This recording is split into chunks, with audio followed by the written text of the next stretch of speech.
ब्रेकनंतर बुलेटिनमध्ये आपल्या सगळ्यांचं पुन्हा एकदा स्वागत। काँग्रेसचे ज्येष्ठ नेते शिवराज पाटील चाकूरकर यांचं निधन झालंय। वयाच्या 90व्या वर्षी त्यांनी लातूरमधल्या घरी अखेरचा श्वास घेतलाय।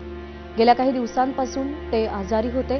त्यांनी केंद्रीय गृहमंत्री, राजीव गांधींच्या मंत्रिमंडळात संरक्षण मंत्री, लोकसभेचे अध्यक्ष, राज्यपाल अशी विविध पदं राजकारणात भूषवली होती।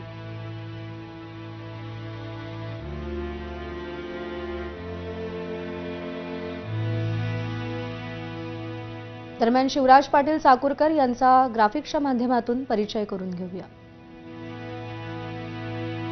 लातूर जिल्ह्यातील चाकूरमध्ये 12 ऑक्टोबर 1935 ला त्यांचा जन्म झाला। 2004 ला राज्यसभेवर त्यांची निवड झाली। मनमोहन सिंग मंत्रिमंडळामध्ये ते गृहमंत्री होते।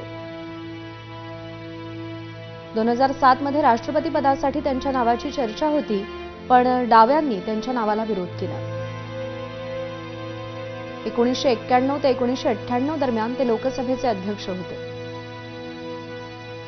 2010 ते 2015 दरम्यान पंजाबचे राज्यपाल होते। इंदिरा गांधी आणि राजीव गांधींच्या मंत्रिमंडळात ते संरक्षण मंत्री होते। मुंबईवरील 2008च्या दहशतवादी हल्ल्याची नैतिक जबाबदारी घेऊन त्यांनी राजीनामा दिला होता।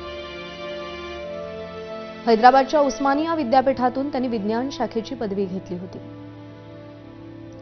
मुंबई विद्यापीठातून ते कायद्याचे पदवीधर होते। 1967 ला लातूर नगर परिषदेवर त्यांची निवड झाली। 1963 ला विजया यांच्याशी ते विवाहबद्ध झाले।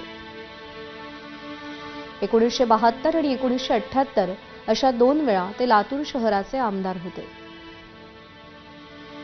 1980 ला सर्वात प्रथम लातूर मतदारसंघातून ते लोकसभेवर गेले। 1999 पर्यंत सलग 7 वेळा ते लोकसभेचे खासदार होते।